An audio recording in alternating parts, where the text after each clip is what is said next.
السلام علیکم دوستو، مذاق کرنا، مذاق سے باتیں کرنا زندگی کے رنگوں میں ایک شامل ہے۔ مذاق کرنے سے کوئی منع نہیں کرتا، لیکن مذاق کرنا اور مذاق اڑانا دو مختلف چیزیں ہیں۔ مذاق اڑانا تو کسی کی توہین کرنا، کسی کے متعلق بری بری باتیں بنانا، اس کی شکل پہ، اس کی حرکات پہ، اس کی کسی بات پہ مذاق اڑانا، طنز کرنا، کسی کو نیچا دکھانا، یہ تو بہت بری چیز ہے۔ کبھی بھی کسی کا مذاق نہ اڑائیں، کسی کے قد کا، کسی کی شکل کا، کسی کے اور حالات کا، کسی کی غربت کا کبھی مذاق نہ اڑائیں۔ یہ تو سب اللہ تعالیٰ کے اختیار میں ہے۔ کسی کو پیسہ دیتا ہے، کسی کو تھوڑا، کسی کو زیادہ، کسی کی کیسی شکل، کیسی رنگت، یہ تو سب اللہ کی بنائی ہوئی چیزیں۔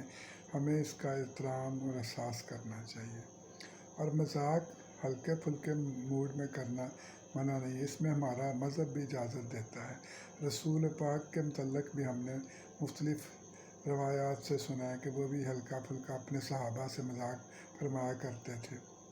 مثلاً ایک شخص ان کے پاس آیا، اس نے کہا کہ مجھے سفر پہ جانا ہے، مجھے اونٹ چاہیے۔ رسول پاک نے فرمایا، میں تمہیں اونٹنی کا بچہ دے سکتا ہوں۔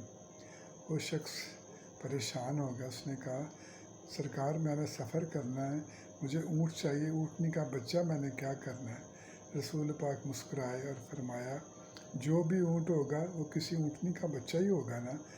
تو وہ شخص مسکرا دیا۔ اسی طرح ایک بزرگ خاتون آئی، رسول پاک نے فرمایا کیا بات ہے؟ اس نے کہا جی سنا ہے کہ بوڑھی عورتیں جنت میں نہیں جائیں گی۔ رسول پاک نے فرمایا بالکل ہاں، بوڑھی عورتیں تو جنت میں نہیں جائیں گی۔ وہ رونے لگی کہ میں اب کیا کروں؟ رسول پاک نے فرمایا ٹھیک ہے، بوڑھی عورتیں نہیں جائیں گی، لیکن وہاں جب جائیں گی تو وہ جوان ہو جائیں گی، جیسے تم جوانی میں تمہارا روپ تھا وہ ہوگا۔ اس طرح وہ عورت مسکرا دی۔ اس نے کہا رسول پاک نے میرے سے ہلکا سا مذاق تو کیا، لیکن اب مجھے سمجھ آ گئی ہے کہ میں جب جنت میں جو بھی جائیں گے وہ جوان ہو کے جائیں گے، جو بوڑھے ہیں، ضعیف ہیں، وہ بھی جب جنت میں داخل اللہ انہیں کرے گا تو ان کو جوانی کا روپ ملے گا۔ اسی طرح ایک عورت رسول پاک کے پاس آئی، اس نے پوچھا کہ اپنے خاوند کے متعلق۔ رسول پاک نے فرمایا تمہارا خاوند وہ جس کی آنکھوں میں سفیدی ہے؟ وہ عورت حیران ہوئی، نہیں جی، میرے خاوند کی تو دونوں آنکھیں صحیح ہیں، اسے صحیح نظر آتا ہے۔ رسول پاک نے فرمایا نہیں، تمہارے شوہر کی آنکھوں میں سفیدی ہے۔ وہ عورت پریشان ہو گئی۔ رسول پاک مسکرائے اور فرمایا کہ ہر انسان کی آنکھ میں سفیدی بھی ہے اور سیاہی بھی ہے، اور جو سفید حصہ ہوتا ہے اس کو تم بھول رہی ہو۔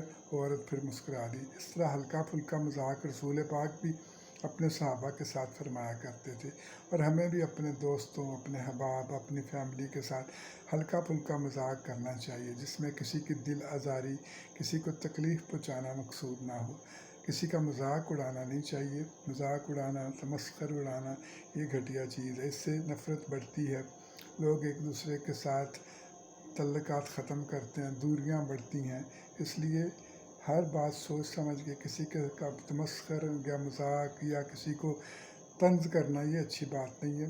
ہلکا پھلکا مذاق یا مزاح جتنا اگلا برداشت کر سکے، یا کل کو جب آپ کے ساتھ وہ کرے تو آپ بھی برداشت کریں، اس طرح کا مذاق کرنا اچھی بات ہے، اس سے محبتیں بڑھتی ہیں۔